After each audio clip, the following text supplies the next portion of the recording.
Hello everyone. आज हम करें क्वांट्स की चेकलिस्ट नंबर 6। 5 हम पहले कर चुके हैं चेकलिस्ट, सारे अर्थमेटिक की क्वेश्चंस इसमें कंप्लीट करेंगे। टारगेट है हमारा बैंक एग्जाम 2023। क्वांट का सेक्शन आपका इतना अच्छा हो जाएगा, प्रीलिम्स प्लस मेंस आप full out of full score कर सकते हैं, बिकॉज काफ़ी स्टूडेंट्स को सिर्फ अर्थमेटिक का ही डाउट रहता है, बाकी टॉपिक्स उनके क्लियर होते हैं। तो हम अर्थमेटिक की क्वेश्चंस इसमें कंप्लीट डिस्कशन करते हैं बहुत अच्छे से। चलिए हम वीडियो को स्टार्ट करते हैं।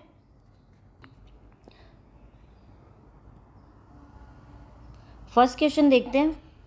अ 99 ml mixture contain milk and water है इस रेशो के अंदर 4:5 के अंदर। तो हम यहाँ पे लिख सकते हैं मिल्क एंड वाटर किस रेशो में है, 4:5 में। 50% of the milk is taken out, 50% milk उन्होंने ले लिया, and 1 ml more water than present quantity of the milk is added to the mixture, then there will be x square ml mixture. हमें find करनी है value of x की value निकालनी है। सबसे पहले 50% ऑफ मिल्क लिया गया। सबसे पहले हम मिल्क और वाटर निकालते हैं, कितना है। टोटल है 99 और किस रेशो में डिवाइड किया गया, 4:5। तो इस तरह के क्वेश्चन को कैसे सोल्व करते हैं, जो भी रेशो में डिवाइड किया हो उनको ऐड करो। 4 और 5 को ऐड करेंगे कितना बनेगा, 9। आपको 9 से इसको डिवाइड करना है। एक रेशो की वैल्यू कितनी आई, 11। जब मैं 11 को 4 से मल्टीप्लाई करूंगी तो 44 ml आएगा, और जब मैं 5 से मल्टीप्लाई करूंगी तो 55 ml जाएगा। ये इनकी मिल्क एंड वाटर की क्वांटिटी आ गई। अब इन्होंने बोला कि 50% of the milk is taken out, total है 44, इसका आधा मिल्क निकाल लिया, तो इसको 2 से डिवाइड करूंगी 22। इसका मतलब इन्होंने 22 मिल्क निकाल लिया, तो मिल्क कितना बच गया पीछे, 22। पानी कितना है, 55। लेकिन इन्होंने बोला कि जितना मिल्क निकाल लिया, आधा मिल्क निकाला, उसके अलावा जो मिल्क बचा हुआ है, कितना बचा हुआ है, 22, उससे 1 ml ज़्यादा पानी मिला दिया। 22 बचा हुआ, उससे एक ज़्यादा कितना होगा, 23। तो 23 इन्होंने क्या ऐड कर दिया, पानी ऐड कर दिया। अब इनका रेशो क्या बनेगा मिल्क एंड वाटर का, 22, और ये कितना बन जाएगा, 78। ठीक है। अब इन्होंने बोला है कि टोटल मिक्सचर कितना है, x स्क्वायर है। इसका मतलब हमें क्या ऐड करना है, हमें ऐड करना है, इन दोनों को ऐड करना है कि टोटल मिक्सचर को हमने x स्क्वायर मान के चला है। तो 78 एंड 22 को हम ऐड करेंगे तो कितना बनेगा, 100। ये वैल्यू किसके इक्वल है, x स्क्वायर के इक्वल। हमें x की वैल्यू निकालनी है, तो ये किसका स्क्वायर है, ये 10 का स्क्वायर है, तो हमारे पास x की वैल्यू आ जाएगी 10। अगला क्वेश्चन करते हैं। आई होप आपको समझ आ रहे होंगे क्वेश्चन। सेकेंड क्वेश्चन करते हैं। Tap m can fill 80% of the tank in 96 minute. तो m मैंने सबसे पहले आपको ये बताया था टाइम एंड वर्क के अंदर या पाइप एंड सिस्टम के अंदर, कभी भी यहाँ पे हाफ काम नहीं आएगा। आप इस चीज़ को याद रख लीजिए। अगर बोले 1/2 काम को 9 डेज में करता है या 10 डेज में करता है, तो हमें 1/2 काम नहीं लिखना। अगर 1/2 10 दिन में हो रहा है तो टोटल काम होगा 20 दिन में, तो यहाँ पे हमेशा टोटल वर्क आएगा। अगर इसने बोला कि 80% काम 96 मिनट्स में हो रहा है, तो आप मान लीजिए कि टोटल था x और उसका क्या है, 80% काम कितनी देर में हो रहा है, 96 मिनट में। तो टोटल कितनी देर में होगा, ये उधर जाके मल्टीप्लाई हो जाएगा, डिवाइड बाय में 80। 8 से कट करें 16, इसका मतलब वो टोटल काम 120 मिनट में कर रहा है, तो यहाँ मुझे 120 मिनट्स लिखने हैं। उसके बाद n उस टैंक को 480 मिनट्स में भर रहा है। ठीक है, हम एलसीएम लेंगे इसका। एलसीएम यहाँ पे टोटल वर्क कंसिडर होता है हमेशा, तो 480 हमने एलसीएम ले लिया। अब वैल्यू किसकी आएगी, एफिशिएंसी की। वो कैसे निकल के आएगी, आपको एलसीएम से इस वैल्यू को डिवाइड करना है। कितना आएगा आपके पास, 4, और जब 480 को इससे डिवाइड करेंगे तो 1। इनकी एफिशिएंसीज आ गई 4 और 1। ठीक है। अब इन्होंने पूछा है कि find the time in which 1/24 of the completely field tank will be filled by both the taps. मतलब अगर वो टोटल 24 हिस्सा है तो उसका 1/24 कितनी देर में भरा जाएगा, दोनों के द्वारा। सबसे पहले कैसे निकालते हैं, आपको क्या करना होता है, जितना भी काम है, जो भी टोटल वर्क है, डिवाइड करना है जो भी एफिशिएंसी आपसे पूछे। अगर पूछे कि अकेला m कितनी देर में भरेगा तो m की एफिशिएंसी से डिवाइड करेंगे। अगर पूछे दोनों कितनी देर में कर रहा है तो दोनों की एफिशिएंसी को हम ऐड करेंगे। अब टोटल वर्क कितना निकालना है, टोटल है 480, लेकिन उन्होंने क्या बोला, 480 नहीं लेना, 1/24 हिस्सा लेना है इसका। इसका 1/24 कितना आएगा, 20। इसका मतलब टैंक का 20 हिस्सा। टोटल वर्क कितना है, 20, और दोनों मिलके फिल करेंगे। इसकी है 4 एफिशिएंसी, इसकी है 1 एफिशिएंसी। दोनों की कितनी एफिशिएंसी होगी, 5 एफिशिएंसी से 4 मिनट्स लगेंगे उन टैंक को 1/24 पार्ट भरने में। तो हमारा आंसर होगा सी। अगला क्वेश्चन देखिए, present age of two friends, दो फ्रेंड्स हैं, हम ए और बी मान लेते हैं उनको, ठीक है। उनका रेशो है 5:3। 6 ईयर अगो, 6 साल पहले उनका कितना रेशो बनेगा? अगर हम यहाँ पे लिखे ए एंड बी, सबसे पहले पहले वाला लिख लेते हैं 1 और 3, और यहाँ है इनका प्रेजेंट। 6 साल बाद कितना हो जाएगा इनका? 5:3, ठीक है। 5:3 इनका टाइम हो गया। अब हमें क्या बताना है कि find the ratio of their edges after 4 year. 6 साल के बाद उनका रेशो निकालो। तो आप ये कर सकते हैं, 5x और 3x इसको कंसिडर किया प्रेजेंट एज, हम लिख सकते हैं 5x। 6 साल पहले की बात हो रही है, ये है प्रेजेंट की एज, तो इसमें से 6 सब्ट्रैक्ट कर देते हैं, किसके इक्वल आ जाएगा? 1 के इक्वल। 3x में से 6 को सब्ट्रैक्ट कर देते हैं, किसके इक्वल आएगा? इस रेशियो के इक्वल, 3 के इक्वल। आपको करना है क्रॉस मल्टीप्लाई, 3 की इससे मल्टीप्लाई करेंगे 15x, और ये 18 is equal to 3x minus 6। तो यहाँ से आपका कितना बच जाएगा? 12x। 12x is equal to 12। x की वैल्यू आ गई 1। x की वैल्यू हमारे पास यहाँ पे 1 निकल के आ गई, एक रेशो की वैल्यू 1 आई है। आपको प्रेजेंट और उनकी एज निकालनी है। प्रेजेंट में कितना रेशो है? 5:3। तो ए की प्रेजेंट में कितनी आएगी? 5 है, तो 1 से मल्टीप्लाई करूँगी 5, एंड बी की कितनी आ जाएगी? 3 को 1 से मल्टीप्लाई 3। इन्होंने पूछा 4 साल बाद, तो 5 में अगर 4 ऐड करते तो 4 साल बाद इसकी 9 उम्र हो जाएगी, एंड इसकी कितनी हो जाएगी? 7। तो इनका रेशो क्या बनेगा? हमें रेशो निकालना है, फाइंड द रेशो। रेशो बनेगा इनका 9:7। तो सी ऑप्शन होगा, आपको यहाँ पे कट हो गया था, 9:7 इसका आंसर आएगा, ठीक है। अगला क्वेश्चन करते हैं। First number is twice of second number and 1/3 of the third number. 3 number दे रखे हैं, हम मान लेते हैं कि 1 2 3, ठीक है। 3 नंबर है, पहला नंबर ट्वाइस है किसी नंबर का, और फिर 1/3। तो 1/3 ऐसा नंबर ले लेती हूँ जो 3 से भी डिवाइड हो जाए और 2 से भी, ताकि मेरे को मतलब फ्रैक्शन में वैल्यू ना आ जाए। तो मैं अगर फर्स्ट नंबर को 6 ले लूँ, तो फर्स्ट नंबर ट्वाइस है सेकंड नंबर का, सेकंड नंबर का 2 गुना है पहला नंबर। इसका मतलब अगर ये किसी का 2 गुना है तो ये कितना हो सकता है? अगर मैं यहाँ 3 लिखूँ तो 3 का डबल 6, और जो फर्स्ट नंबर है वो 1/3 है थर्ड नंबर का। इसका मतलब कोई वैल्यू है उसका 1/3 6 है, तो x कितना हो जाएगा? 18। इसका मतलब तीसरी अमाउंट कितनी है आपके पास? 18 है। अब आगे क्या पूछा है? If the average of all 3 numbers is 72। हमें सेकंड और थर्ड की एवरेज निकालनी है। एवरेज कभी भी दे रखी हो, जैसे 72, अगर 2% की दे रखी है तो 72 को 2 से मल्टीप्लाई किया तो आपके पास टोटल वैल्यू आ गई। अब हमें तीनों का क्या करना है? 72 दे रखा है, इसका मतलब मैं 72 को अगर 3 से मल्टीप्लाई करूँ कितना आएगा? 216। इसका मतलब इनका टोटल एलसीएम कितना है? टोटल वैल्यू जोड़ इनका है 216। तीनों को ऐड कर दीजिए, ये एक्स की फॉर्म में है, तो 18 और 6 24, ठीक है। 24 और 3 27, 27 x is equal to 216। X की वैल्यू यहाँ से कितनी आ जाएगी? 8। एक्स की वैल्यू यहाँ से 8 आ गई, ठीक है। ये है 6x। आप अब इसको में क्या करना है, इस क्वेश्चन के अंदर x की मल्टीप्लाई कर दीजिए। x है आपका 8, 6 को 8 से मल्टीप्लाई करेंगे 48, और यहाँ पे 24, एंड 18 को जब 8 से हम मल्टीप्लाई करेंगे तो 144। ये आ गई इनकी टोटल वैल्यू ABC, मतलब फर्स्ट सेकंड और थर्ड की। अब हमें क्या करना है? इन्होंने पूछा सेकंड एंड थर्ड का एवरेज। सबसे पहले इनको ऐड करो, 24 और 144 को ऐड करेंगे कितना होगा? 168। किसी भी चीज़ की एवरेज निकालनी हो तो जितने नंबर हो उससे डिवाइड कर देते हैं, तो कितना आ जाएगा? 84। तो इसकी एवरेज है 84, बी हमारा आंसर आ जाएगा, ठीक है। नेक्स्ट क्वेश्चन करते हैं। Kishore travel 14.28 distance of the total journey by taxi. Taxi से जा रहा है और रिमेनिंग डिस्टेंस कवर कर रहा है कार और ट्रेन से इस रेशो के अंदर। स्पीड है कार की 54 किलोमीटर, वो 10 घंटे चलता है कार के अंदर। हमें फाइंड करना है टोटल डिस्टेंस। सबसे पहले तो आप ये मान के चलिए कि 14/14.28 आपको पता होगा कितना होता है किसी भी चीज़ का? 1/7 होता है।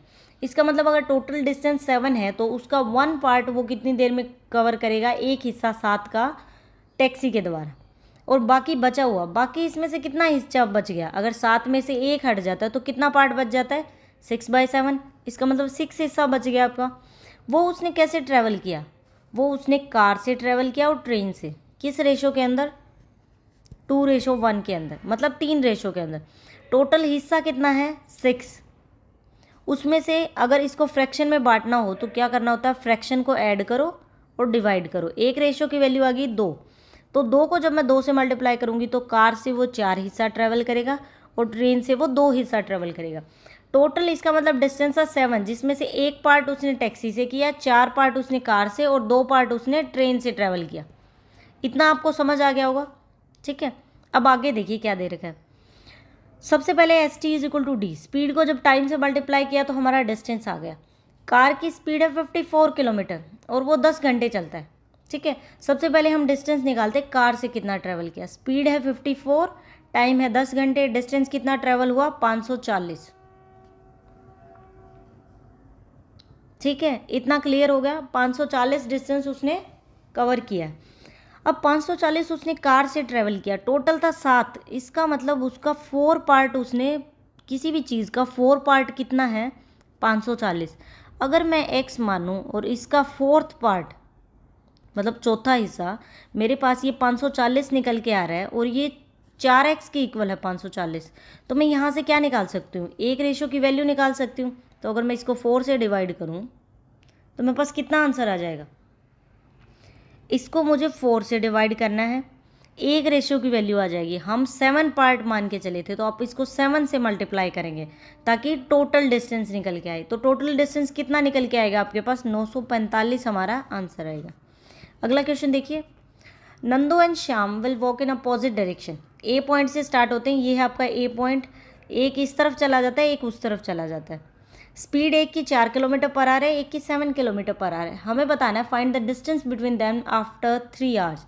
सबसे पहले S T is equal to D, speed को टाइम से मल्टीप्लाई किया, आपका डिस्टेंस बन गया। सबसे पहले एक ही चीज़ याद रखिए, जब भी आप सेम डायरेक्शन में जाते हैं तो स्पीड क्या होती है, सब्ट्रैक्ट हो जाती है। जब भी आप अपोजिट डायरेक्शन में जाएंगे तो स्पीड आपकी ऐड हो जाएगी, क्योंकि इसने इतना, ये उधर डिस्टेंस ट्रैवल कर रहा है, ये इस साइड डिस्टेंस ट्रैवल कर रहा है, तो कभी भी क्या होता है आपकी स्पीड ऐड हो जाएगी, ठीक है। तो यहाँ पे ये अपोजिट डायरेक्शन में जा रहे हैं, सबसे पहले तो स्पीड होगी ऐड, 7 और 4 11, तो स्पीड होगी इनकी 11, टाइम लगेगा 3 घंटे, तो इन्होंने 33 किलोमीटर का डिस्टेंस ट्रैवल कर दिया। तो हमारा आंसर क्या होगा यहाँ पे 33, ठीक है। नेक्स्ट क्वेश्चन करते हैं। Raman and Mahesh invested rice 2x and 3x। ये रमन मान लेते हैं यहाँ पे और ये महेश, इन्होंने 2x रुपये इन्वेस्ट किए और इसने 3x। द टाइम पीरियड, इस सबसे पहले यहाँ पे इन्वेस्टमेंट लिखी जाती है। अगर आपने पार्टनरशिप का चैप्टर नहीं किया तो पूरी 2.5 घंटे की वीडियो है कंप्लीट, राकेश यादव सर की बुक में से आप वो पूरी कंप्लीट वीडियो कर सकते हैं, मैंने खुद सोल्व करवाया है। आपको जस्ट जाना है, पूरी प्लेलिस्ट बनी हुई है जो भी क्वेश्चंस करवाए हैं उन सब की, तो आप वहाँ से कर सकते हैं। पार्टनरशिप आपका बहुत अच्छा हो जाएगा और एक क्वेश्चन पार्टनरशिप का ज़रूर आता है, उसमें से हैं 80 क्वेश्चन है, अगर आप उनको कंप्लीट कर लेते हैं तो आपका कोई भी पार्टनरशिप का क्वेश्चन गलत नहीं होगा, उसमें सारे कंसेप्ट क्लियर हैं। यहाँ पे इन्वेस्टमेंट लिखी जाती है, देन आपका टाइम होता है, फिर आपका प्रॉफिट होता है, ठीक है। इन्वेस्टमेंट इन्होंने बता दिया, टाइम का रेशो है 11 और 16। Find after 1 year profit of Mahesh is 9600। Mahesh का 1 साल बाद 9600 प्रॉफिट है। Then find the total profit if they continue the partnership for 5 year. अगर वो 5 साल तक इस पार्टनरशिप को कंटिन्यू करते हैं तो हमें बताना है कि टोटल प्रॉफिट क्या है। सबसे पहले आप ये देखिए कि महेश का 1 साल का है और काम कितने साल चला, 5 साल, तो मुझे क्या करना पड़ेगा, 9600 को 5 से मल्टीप्लाई करना पड़ेगा ताकि उसका 5 साल का प्रॉफिट निकल के आए, ठीक है। 9600 को 5 से मल्टीप्लाई करेंगे। और आप सबसे पहले ये देखिए कि प्रॉफिट कैसे निकलता है, इन्वेस्टमेंट को टाइम से मल्टीप्लाई करते हैं। 11 को अगर मैं इससे मल्टीप्लाई करूँगी 2 से तो कितना हो जाएगा 22x, और 16 को मल्टीप्लाई करूँगी तो 48x।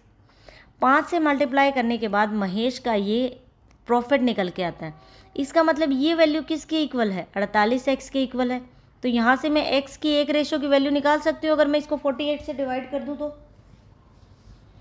ठीक है। इसको 48 से डिवाइड करें तो यहाँ पे x की वैल्यू निकल के आ जाएगी, ये 200 हो जाएगा। इसका मतलब x की वैल्यू कितनी है, 1000 रुपये। x हमारे पास यहाँ पे 1000 निकल के आ गया। टोटल प्रॉफिट निकालना है, टोटल प्रॉफिट कैसे निकलेगा, दोनों को ऐड करेंगे हम, या तो आप पहले इसका तो निकला हुआ आप 22 से मल्टीप्लाई करिए, दोनों को ऐड कर दीजिए, या फिर इन दोनों को ऐड करते हैं। इन दोनों को ऐड करेंगे तो कितना बनेगा 70x। टोटल प्रॉफिट है 70x, x की वैल्यू हमें पता है कितनी 1000 है, तो 70 से मल्टीप्लाई किया, इसका मतलब 70,000 रुपये का उनको प्रॉफिट होगा। सी आपका आंसर आएगा। नेक्स्ट क्वेश्चन करते हैं। Ramu walks a distance and ride on a horse. ठीक है, कुछ डिस्टेंस वो पैदल चलता है, कुछ क्या घोड़े पे जा रहा है। ठीक है, उसको टोटल टाइम लगता है 39 मिनट्स का। He could walk both the ways. अगर वो दोनों साइड, मतलब सबसे पहले इन्होंने बोला कि अगर वो वॉकिंग करके जाए और हॉर्स की राइड करके जाए, ठीक है, हॉर्स लिख देते हैं, तो उसको 39 मिनट्स लग रहे हैं। अगर वो दोनों साइड वॉकिंग करके जाए तो उसको लग रहे हैं 65 मिनट्स। ठीक है, how long it would take to ride a horse both the way. अगर वो दोनों साइड हॉर्स पे जाए तो उसको कितना टाइम लगेगा, हमें ये निकालना है। ठीक है, इसका मतलब उसको वॉकिंग को, वो वॉकिंग कर रहा है, उसको दोनों साइड कितना टाइम लग रहा है 65। इसका मतलब ये हो सकता है वॉकिंग में तो उसकी स्पीड सेम ही है, इन्होंने ये नहीं बोला कि स्पीड में कुछ चेंज है। इसका मतलब उसने एक साइड की वॉकिंग में कितना टाइम लगाया होगा, डिवाइड कर दो 2 से, कितना टाइम लगाया होगा 32.5। इसका मतलब 32.5 मिनट उसको एक साइड की वॉकिंग में लग रहे हैं। अगर उसको 32 मिनट एक साइड की वॉकिंग में लग रहे हैं तो यहाँ पे है वॉकिंग प्लस राइड। तो अगर मैं क्या करूँ, राइड निकालने के लिए 39 टोटल टाइम लग रहा है, इसमें से अगर मैं वॉकिंग एक साइड की 32.5 निकाल दूँ तो मेरे पास एक साइड की मतलब वो राइडिंग का आ जाएगा। इसका मतलब उसको कितना टाइम लगा एक साइड राइड करने का 6.5, मतलब 6.5 घंटे। दोनों साइड राइड करे तो 2 से मल्टीप्लाई कर दो, कितना हो जाएगा 13 आवर। इसका मतलब उसको 13 घंटे लगेंगे अगर वो दोनों साइड राइड करके आता है। तो इसका आंसर आ जाएगा बी। नेक्स्ट क्वेश्चन करते हैं।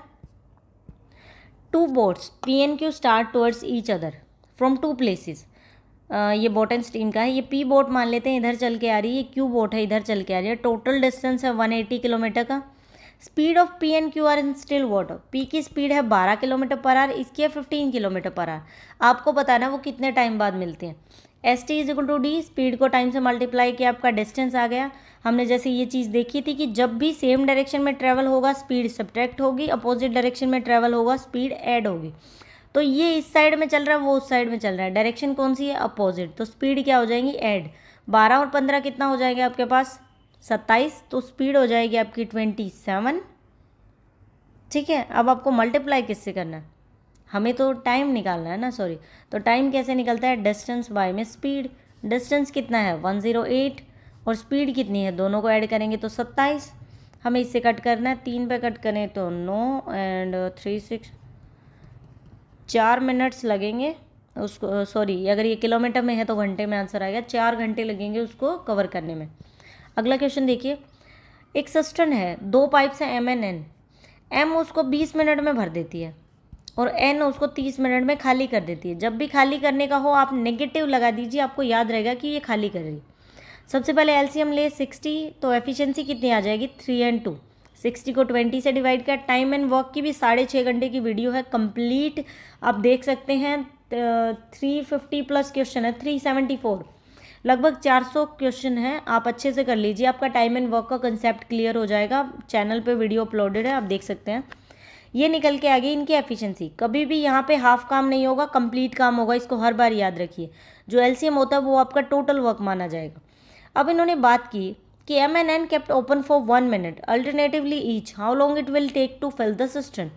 दोनों को अल्टरनेटिवली क्या मतलब होता है, एक बार एक ओपन होगा एक बार एक ओपन होगा। इन्होंने बोला कि दोनों 1-1 मिनट के लिए ओपन होते हैं।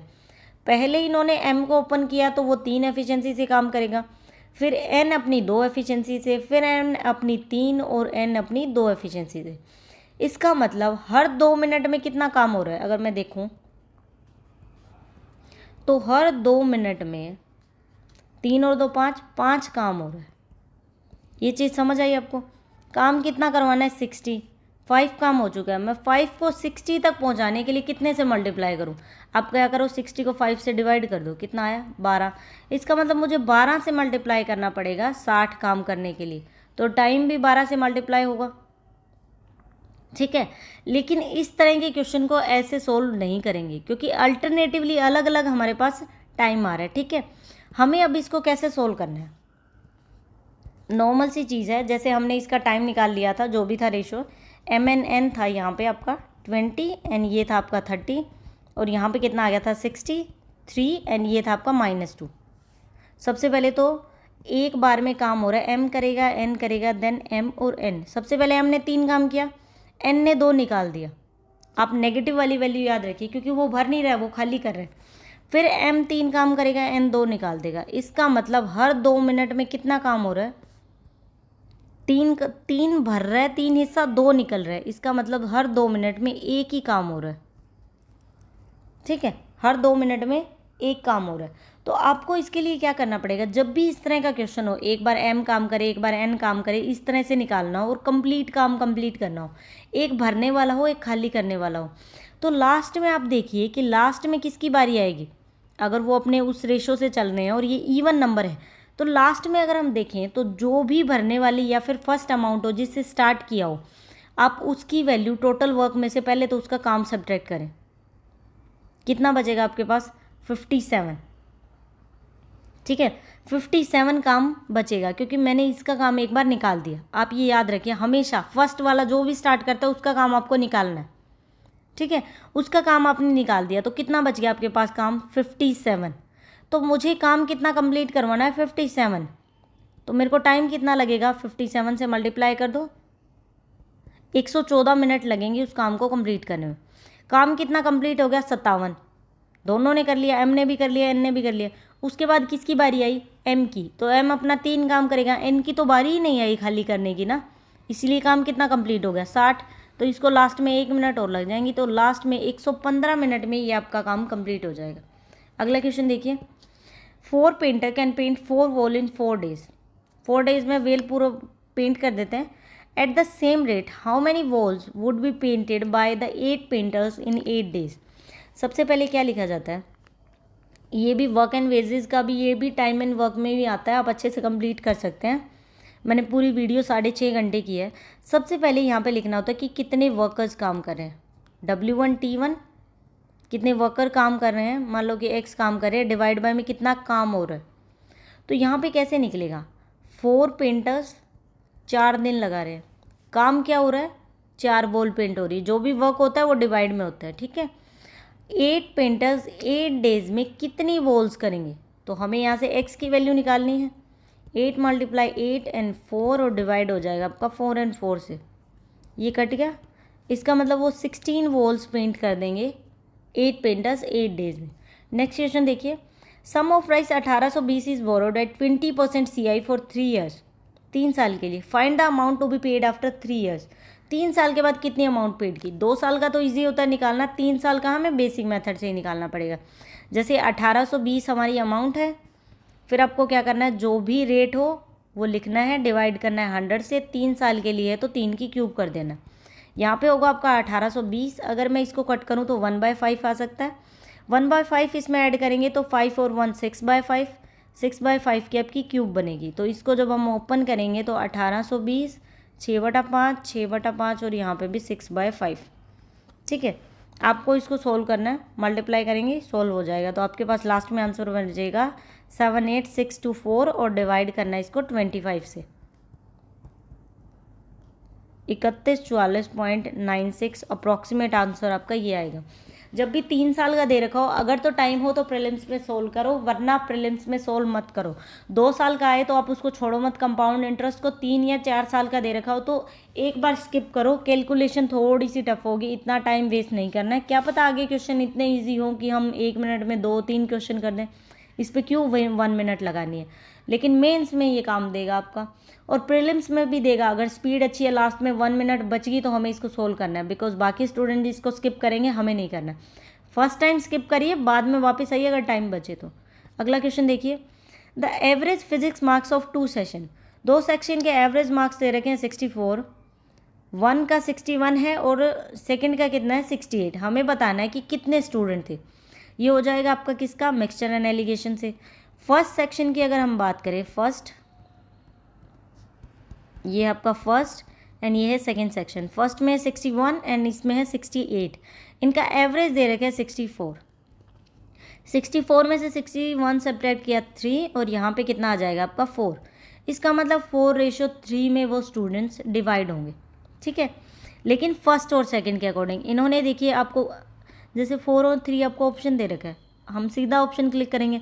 लेकिन इन्होंने पूछा क्या है, सेकंड और फर्स्ट का रेशो पूछा है। सेकंड का तो 3 है और फर्स्ट का 4, 3:4। कई बार ये छोटी सी मिस्टेक 1.5 नंबर 1 तो हमारा वैसे गया और 0.25 नेगेटिव में चला जाता है।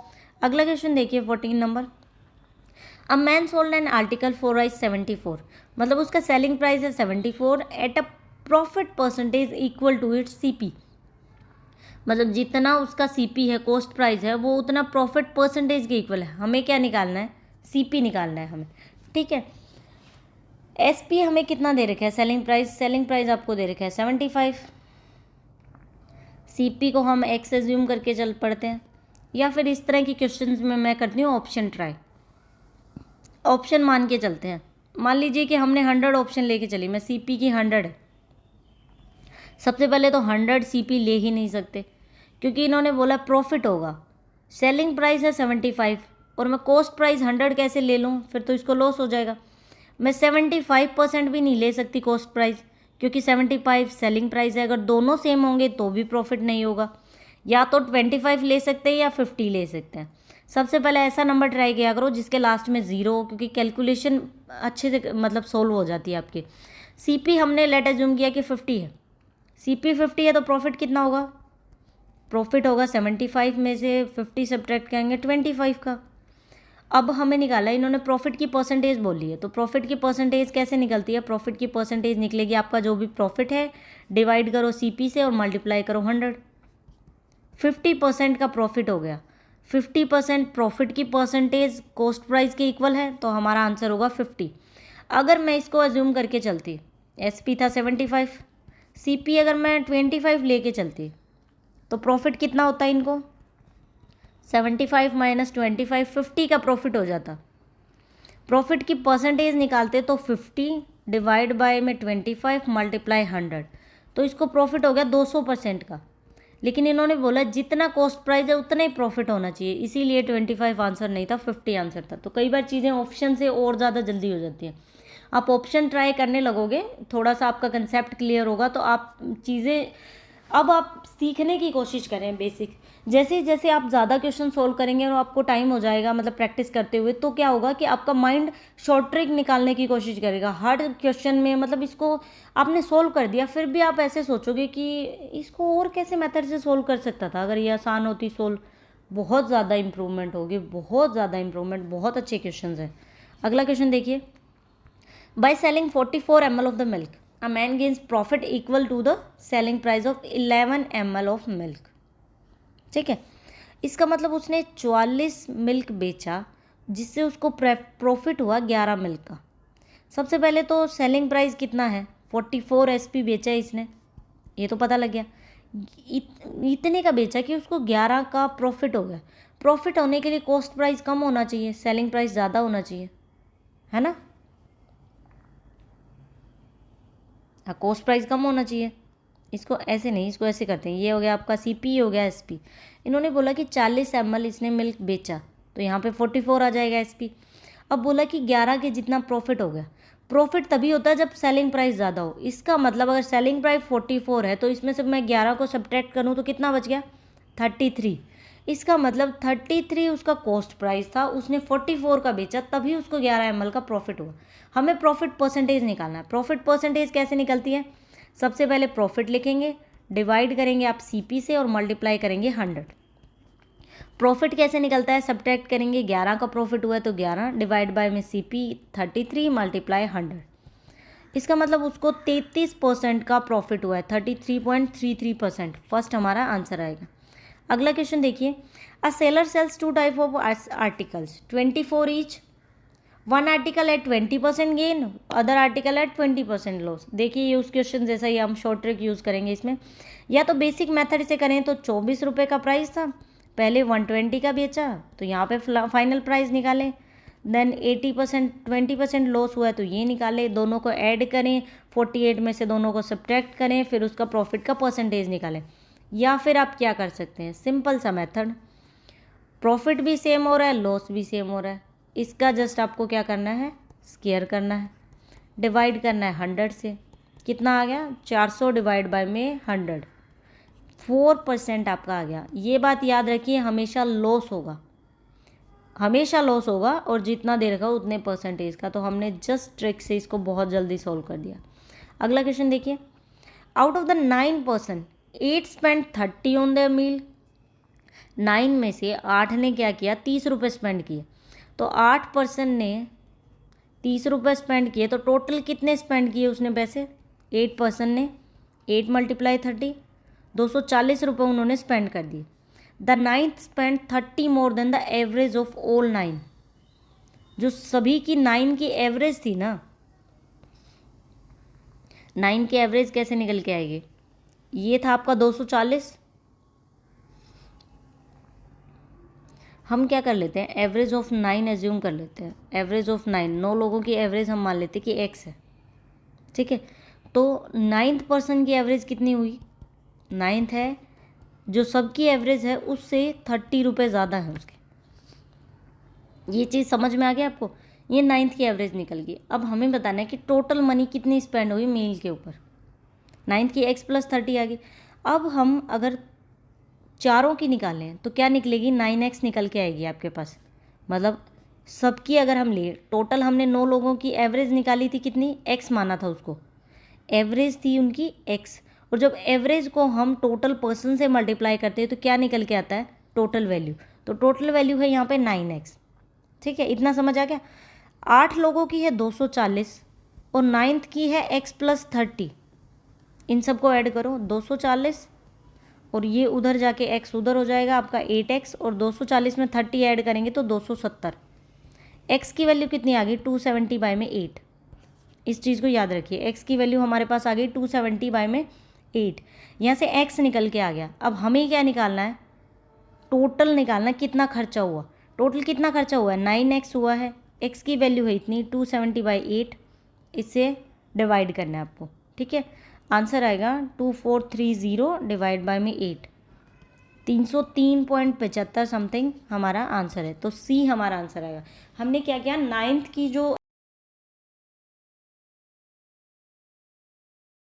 8% थी, 8 से 7.75% हो गई है, जिसकी वजह से क्या हुआ कि 10 साल के अंदर जो उसको इनकम मिलने वाली थी, मीन जो उसका सिंपल इंटरेस्ट था वो कम हो गया। कितना कम हो गया, 12,300 रुपये। हमें बताना है कि कैपिटल कितना इन्वेस्ट किया था 10 साल के लिए। तो सबसे पहले अगर आपको पता हो तो हम सिंपल इंटरेस्ट कैसे निकालते हैं, simple interest is equal to principal rate and time और डिवाइड करते हैं 100 से, ठीक है। सिंपल इंटरेस्ट हमें ऑलरेडी दे रखा है कि डिफरेंस कितना आया सिंपल इंटरेस्ट का। तो एक बार 8% के हिसाब से मानते हैं। मान लीजिए कि P है, हम इसको P प्रिंसिपल P लिखते हैं। रेट है 8% 10 ईयर्स के लिए, डिवाइड में करेंगे 100। इसमें से सब्ट्रैक्ट करेंगे क्योंकि रेट कम होने की वजह से ही उनका जो सिंपल इंटरेस्ट है वो कम हुआ है। तो कितना, प्रिंसिपल सेम, रेट है आपकी 7.75% और इसको मल्टीप्लाई करेंगे 10 से क्योंकि 10 ईयर्स है, divide by 100 is equal to 12,300, क्योंकि डिफरेंस इतना है। आपको जस्ट इसको सोल्व करना है। ये 100 उधर जाके मल्टीप्लाई में हो जाएगा तो हम यहाँ 100 लिख सकते हैं, ये यहाँ से कट हो जाएगा। ये हो गया 80p, ठीक है। या फिर आप नॉर्मल ले लीजिए, ये 80p है और ये आपका बनेगा 77.5p। तो यहाँ से कितना बच जाएगा, 2.5p इज इक्वल टू 12,300 और मल्टीप्लाई करेंगे 100 से। ये p की जो वैल्यू है ये मल्टीप्लाई में है, उधर जाके डिवाइड में हो जाएगी। आप इसको सोल्व करेंगे, आपका आंसर आएगा 4,92,000। फर्स्ट हमारा आंसर है। अगला क्वेश्चन देखिए, इस सम ऑफ 16,000 गेन्स कंपाउंड इंटरेस्ट 25,000 मतलब 2522, मतलब जो कंपाउंड इंटरेस्ट है वो मिल रहा है 2522 रुपये का। प्रिंसिपल कितना है, 16,000। कितने मंथ में, 9 मंथ में। ईयर के अकॉर्डिंग नहीं है, अब ये मंथ के अकॉर्डिंग है। इफ़ कंपाउंड क्वार्टरली, क्वार्टरली का क्या मतलब होता है, ये पूरा साल है, अगर इसमें क्वार्टरली बोले इसका मतलब 4-4 महीने, मतलब 1/4 किसी भी चीज़ का, ठीक है। 4-4 महीने के अकॉर्डिंग, मतलब जो कंपाउंड इंटरेस्ट है वो साल के अकॉर्डिंग लगता है। अब कैसे लगेगा वो, 4 महीने में, जो 4-4 महीने में आपका कंपाउंड इंटरेस्ट लगेगा उस वैल्यू के ऊपर। हमें निकालना है कि रेट ऑफ इंटरेस्ट क्या है। 4-4 महीने के अकॉर्डिंग वो लगेगा और हमें 3 महीने का टाइम इन्होंने दिया हुआ है, ठीक है। तो इस तरह के क्वेश्चन को कैसे सोल्व करते हैं, अगर 3 रेट दे रखी है तो हम क्या फॉर्मूला यूज़ करते हैं, यहाँ पे आपका प्रिंसिपल होता है, देन हम 1 प्लस ये रेट होगा डिवाइड बाय में 100, और 3 साल का है तो हम उसकी क्यूब करेंगे। ठीक है, इज इक्वल टू आपका प्रिंसिपल प्लस कंपाउंड इंटरेस्ट दोनों वैल्यूज आती है। ठीक है, अब प्रिंसिपल कितना है 16,000, तो हम यहाँ पे लिखेंगे 16,000 मल्टीप्लाई होगा 1 प्लस आर हमें नहीं पता कितना है रेट डिवाइड बाय में 100 एंड इसकी क्यूब। ठीक है, इसकी cube is equal to principal plus compound interest. Principal है 16,000 और इसमें 2522 कंपाउंड इंटरेस्ट को ऐड करेंगे तो कितनी वैल्यू बनेगी 18,522। ठीक है, इतना कंफर्म हो गया यहाँ से वैल्यू। अब अगर हम इसकी वैल्यू निकालें कि रेट कितना निकल के आया था, ठीक है, आप ये वैल्यू लेके चलिए, यहाँ पे है 16,000 एंड इज इक्वल टू ये वैल्यू है आपकी 18,522। अगर मैं इसको 2 से डिवाइड कर दूँ, मुझे फ्रैक्शन की फॉर्म में वैल्यू चाहिए। ठीक है, अगर मैं इसको 2 से डिवाइड करती हूँ तो ये बन जाएगा आपका 8,000 एंड ये कितना बन जाएगा 2 से डिवाइड करने पर 9261। ये किसकी क्यूब लग रही है आपको 20 की क्यूब एंड ये किसकी क्यूब है 21 की क्यूब। ठीक है, इसके मल्टीप्लाई में क्या वैल्यू चल रही है 1 प्लस आर डिवाइड बाय में 100 की क्यूब। तो आर यहाँ से कितना हो सकता है, आर हम किसको अज्यूम करके चले थे 4 साल का हमें निकालना था। जब भी कंपाउंड इंटरेस्ट के अंदर 1 साल में वैल्यू दे रखी हो तो हम क्या करेंगे 1 साल के अकॉर्डिंग निकलेगी। अगर उन्होंने दे रखी है महीनों में और क्वार्टरली हमें बोल दिया तो कंपाउंड इंटरेस्ट में क्या होता है टाइम तो हो जाता है डबल, जैसे 4 गुना हो गया, लेकिन रेट अगर क्वार्टरली के अकॉर्डिंग आपको रेट निकालनी है तो अगर यहाँ पे 20 आया है तो 20 को 4 से डिवाइड करेंगे, रेट आपकी 5 निकल के आएगी। ठीक है, अगर 1/3 में करता तो हम 20 को 3 से डिवाइड करते। इसने क्वार्टरली पूछा है तो एक बार में 5-5% के हिसाब से कंपाउंड इंटरेस्ट इसकी लगेगी। ठीक है, अगला क्वेश्चन देखिए, difference between CI and SI for 3 year is 1500। If invested sum is 30,720 then find the rate of interest. CI और SI के बीच में डिफरेंस दे रखा है। जब भी 3 साल का डिफरेंस दिया होता है तो क्या फॉर्मूला होता है, आप सिंपल सी चीज़ याद कर लीजिए कि CI माइनस SI जब भी कितने साल का 3 साल का दे रखा हो तो एक ही रूल आपको अप्लाई करना है, क्या P 3a+1 डिवाइड में K की क्यूब, सॉरी A की क्यूब, A लिखेंगे हम यहाँ पे, ये हमारी वैल्यू निकल के आएगी। A क्या है यहाँ पे, A हम 1/r को अज्यूम करके चले, क्योंकि हर बार हम 1/r लिखेंगे तो कैलकुलेशन मुश्किल हो जाएगी। इसकी बजाय क्या करते हैं A की वैल्यू निकालते हैं, लास्ट में 1/r कर देंगे तो आपको जस्ट ये आपका डिफरेंस के इक्वल वैल्यू है। आपको इसमें इक्वेशन पुट करनी, हर बार आपका सही आंसर आएगा, इसको आप याद कर लीजिए। प्रिंसिपल को मल्टीप्लाई करना है 3a+1 डिवाइड बाय में a क्यूब। तो यहाँ से कैसे लिखेंगे, प्रिंसिपल कितना है, इन्वेस्टेड सम 30,720, तो प्रिंसिपल है आपका 30,000। ठीक है, 30,720 हो गया, 3a+1 डिवाइड बाय में a क्यूब, ये इनके डिफरेंस के इक्वल है। डिफरेंस हमें दे रखा है 3 साल के अंदर कितना डिफरेंस है 1500, तो आपका 1500 के इक्वल हो जाएगा। ठीक है, ये वैल्यू मल्टीप्लाई में है, उधर जाके हो जाएगी डिवाइड में, तो यहाँ पे क्या वैल्यू बचेगी 3a+1 डिवाइड बाय में a cube is equal to, अगर इसको कट करते हैं 5 पे कट कर लेते हैं 300, 5 31 6। ठीक है, अब 3 पे अगर इसको कट करें तो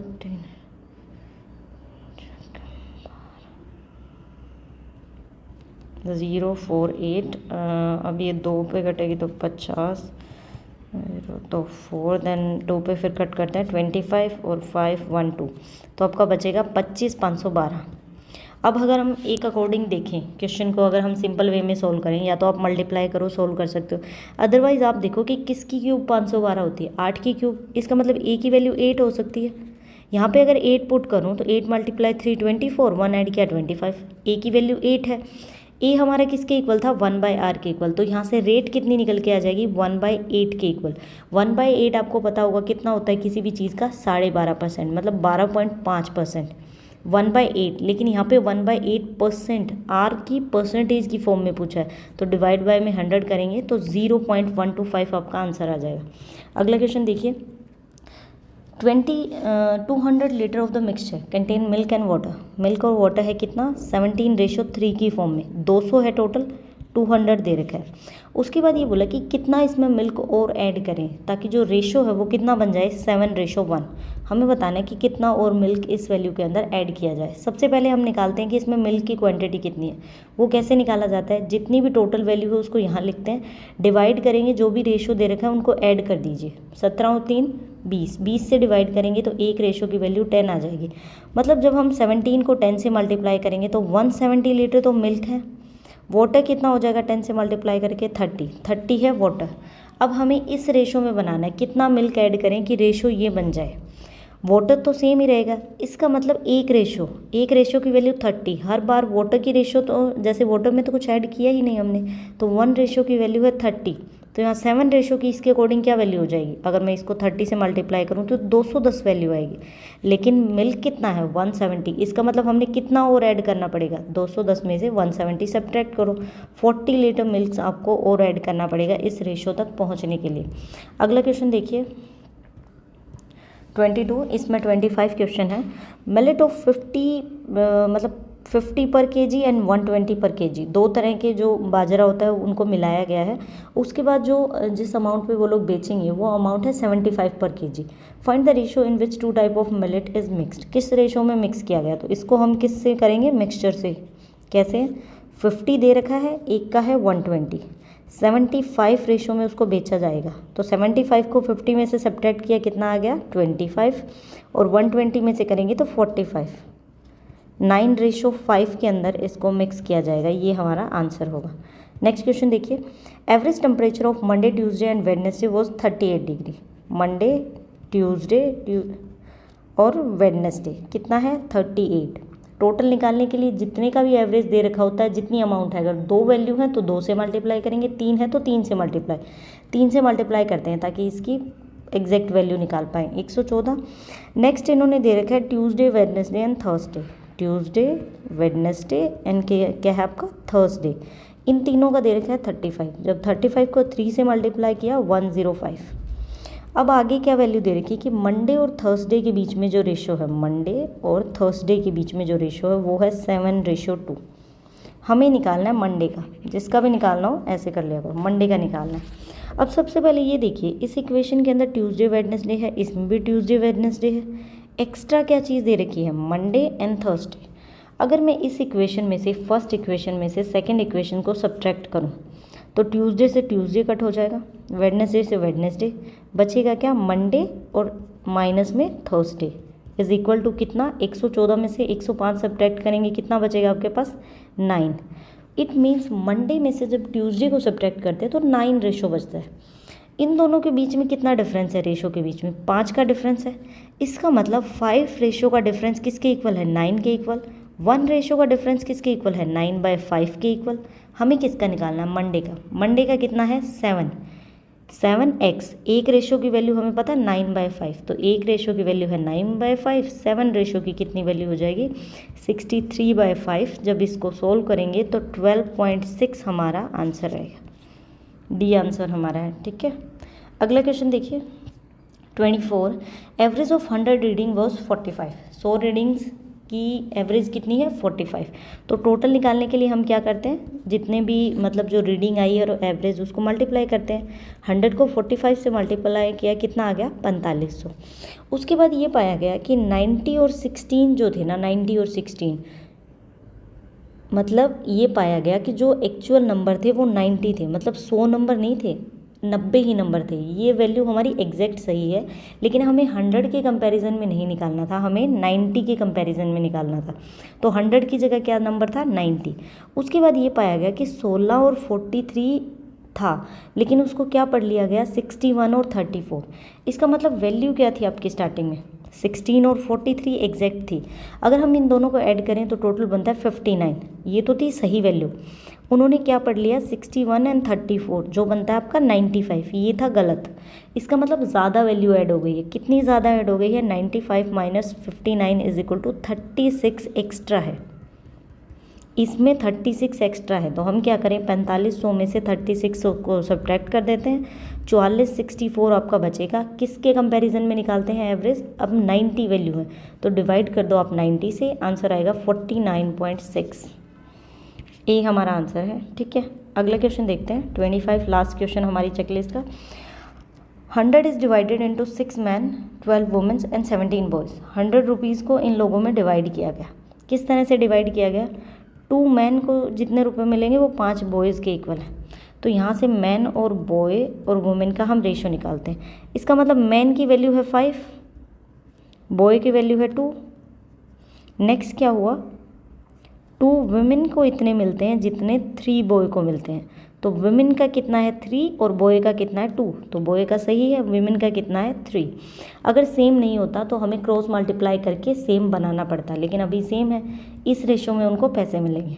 ठीक है, उसके बाद किस रेशो में डिवाइड हो रहे हैं? 16 मैन, एक मैन को 5 रुपये मिल रहे हैं। ठीक है, तो 16 मैन को कितने मिलेंगे, मतलब 6 मैन को कितने मिलेंगे? तो मल्टीप्लाई करना है 6 से, कितना बनेगा 30। बॉयज़ को कितने मिल रहे हैं? बॉयज़ हैं 17, तो 17 से मल्टीप्लाई करना पड़ेगा।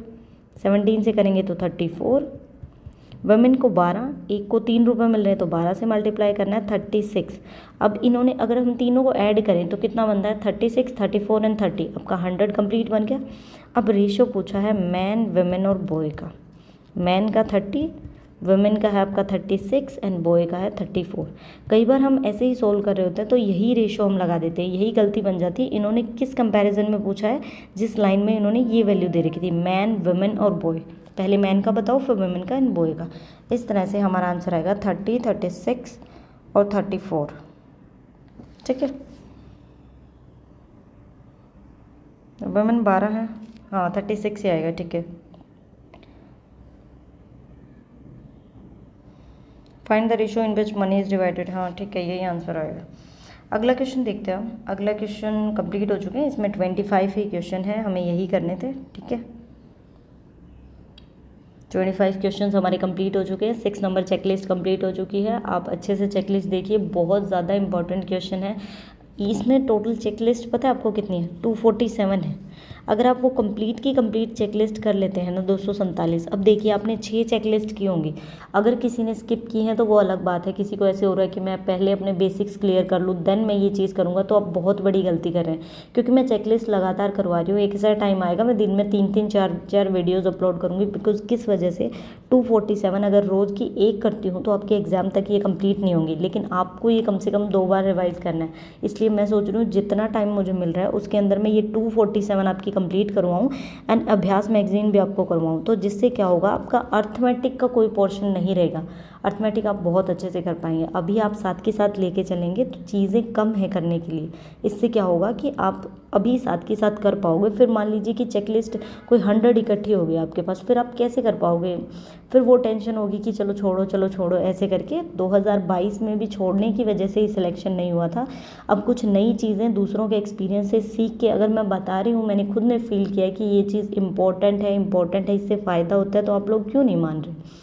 इसको अच्छे से करिए। अभी तो 6 ही चेकलिस्ट हुई हैं, आप इनको 6 को अच्छे से 2-3 बार कर लीजिए। फिर ज़्यादा हो जाएंगी तो आप रिवाइज़ नहीं कर पाएंगे। बाकी चीज़ों की तरफ भागने की बजाय एक टॉपिक को आप स्ट्रॉन्ग कर लीजिए। प्लीज़ वीडियोज़ देखा करिए। Thank you for watching the video.